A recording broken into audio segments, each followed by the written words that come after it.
if we unknowingly, if we unconsciously choose to go through this and to continue with this level of ignorance, we're going to push ourselves into a limit situation. We're going to have to wake up or we're going to die. If you are trying to survive, you're only worried about your survival. Right. You could care less what some big schmo who's got a bunch of dough is doing. They're going to do what they want in the White House anyway. As of right now, we need jobs. We need money. We need things to help support and educate our children. That's true. Right now. Welcome to Dinner with You. Join us as we travel to different towns and different communities across America to express the concerns of everyday people unfiltered. We break bread at the dinner table and we break news at the dinner table.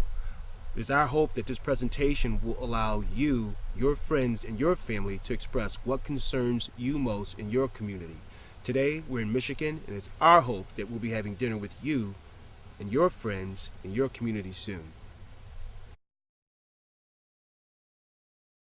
Let's say someone who works for General Motors, who they made $35, $40 an hour.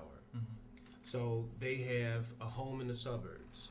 They have an SUV that they drive to work. They have a car for their wife. Their oldest child, they just bought her a car. They've got a cottage up north with a couple. Literally, It's very common. literally, it's very common. And these are blue collar workers. They've got jet skis on the lake.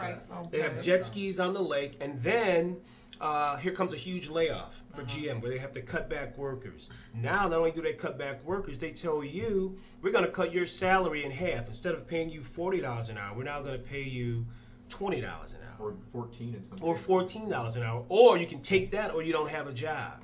You are trying to maintain a lifestyle. Okay, you do what you have to do to maintain that lifestyle. Everybody has a lifestyle. It's That of has to your change. it's of your making, it's of your choosing. Right. Some people live in a rat hole Mm-hmm. and they wear designer clothes every day and they drive a Cadillac. Mhm. That's their lifestyle, that's their choice. We all manage our own money and we're not all good at managing our money. But if you have the money to spend, you spend it. Now here's another. You can spend it. You can't, but don't assume that everybody who has moved into a nice suburban life went broke to do it and they're spending more money than they've got. If you make a certain amount of money, and let's say you save for years so you could afford to put a good down payment on your home, you got a great interest rate because you've always kept your credit great, and so your payment's not that high. You know, you're spending less than a fourth of your income or a fifth on your mortgage payment. Your car is paid for, and that's the scenario for a lot of people who live out in this particular area. But you lose that job. You have a 401k, you got money stashed away. You did it smart, you played it smart all your life. You're not broke doing what you're doing. This is not fancy expenditures for you. You made a way to afford this. Yeah, this is middle America. This isn't wealthy. Right. This is far from rich. Nobody's rich over here. Rich is Grosse Pointe, Bloomfield Hills. I hear my house is in the toilet. I've seen some raggedy houses. Well, here. This ain't one of them. Let So me- what does that mean? Okay, what it means is that For somebody like me. what it means is that the Property home values. values, typically when you live in a neighborhood, you move in a community where you want your home to increase in value. Right. But because of all of the financial woes that have besieged our country right now, those home values are constantly falling. But they only matter if you're trying to sell it. No, Well, but that's not even to me, that's not the bigger issue. There's a facade when you look into a neighborhood like ours. You think everybody's doing well, what does anybody have to complain about? People are losing their homes in this subdivision.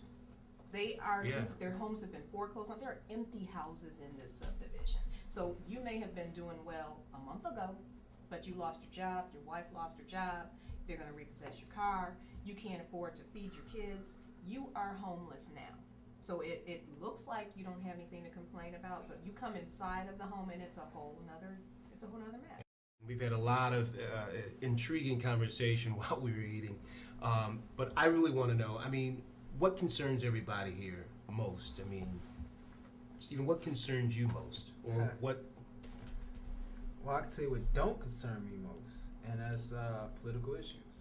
I have more on my plate than to worry about who the hell is trying to run for office and what they promise to do for me. Is it more you or more, let's say, people in your age group? Or do they all have that sentiment? I conversate with on an everyday basis is on that tip, because it's like average amount of people, well, not average amount of people. And you're 25. Average 25. So I speak to people from 18 to 30. Mhm. Those are my everyday conversating people I'm talking to, whatever. But they have kids. They're trying to get out their mama house. They're trying to get on bridge cards so they can get that free money. They're trying to get those food stamps or whatever type of help they can get because they don't have jobs, or they do have jobs and they're low-paying jobs. My best friend of over 10 years has to settle for a job, a crackhead job, that he has to throw newspapers on everybody's porches 8 to 12 hours a day, and only gets $37 to $50 a day But why is that? because there's nobody else hiring because he's ex-felon.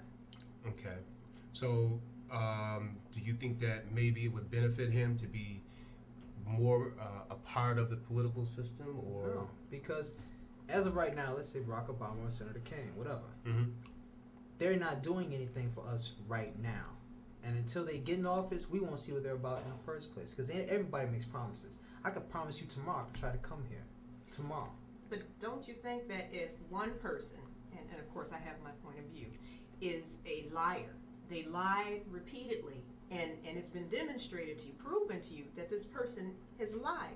Do you think that that person is somebody that you would want to put in the office? It doesn't mean the other guy's not a liar, but you do know that the one guy is definitely a big liar. So would you want him to be the leader of this country?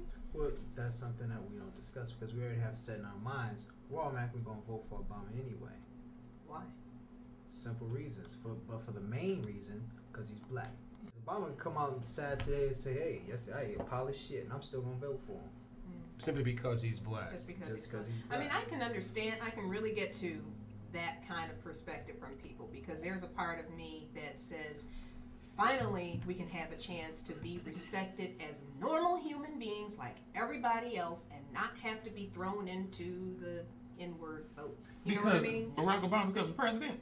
It's an opportunity to be seen as he's That's a positive thing. very, It very, really is very. refreshing when someone breaks The people who are stereotype. throwing us into the N-word category, you have Barack Obama and the whole cabinet be black, and you still gonna be in the N-word category. My concerns are actually very similar to yours. I try to stay as involved with the news as I can, but I realized that after reading CNN, I worked at a place for so long. I worked at a corporation where I was around people twice my age and I was listening to all their advice. But then I also noticed that they relied on major news sources for their information, and they were not getting like second opinions, or they weren't researching anything. Most of them. Some of them were. But a lot of people like on the lower levels were not.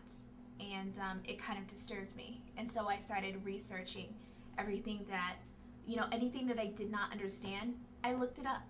And I found that, it's not that hard. It's not that hard to do it. And then when I would go back and tell people about it, they would say, oh, well, you know what? You've done it, so, that's okay. You've already told me what's going on. And it made me very frustrated, and I started seeing that more and more with people that I encountered, and it just, started making me angry, and I'm like, why is no one looking up information when it's right there in front of you? It's not that hard to go visit, Google and research anything. I think that there are not a lot of family and friends that typically, get together, over dinner and do the things that we do or discuss the type of things that we do. And through the exchange of information and ideas, it may not, you may not reach a resolution, but at least maybe people will have more of an understanding about how other people are, how they feel, and how they're affected, and maybe there can be some sort of ideas that can be created in solving some things. You may not be able to solve everything, but you take it a little at a time and be honest about it.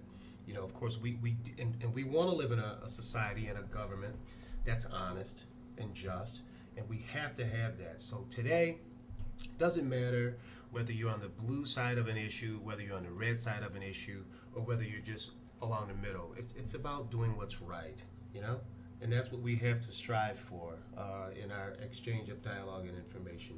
You have to try to Be genuine with the people. You you're have to be communicating with. absolutely, and I think if we get more to that kind of sentiment in this country, If you're genuine with maybe yourself, we you're will genuine with be, others. maybe we will be a better country. Maybe we will all be, a better people. So, and that's Dinner with You. How about that?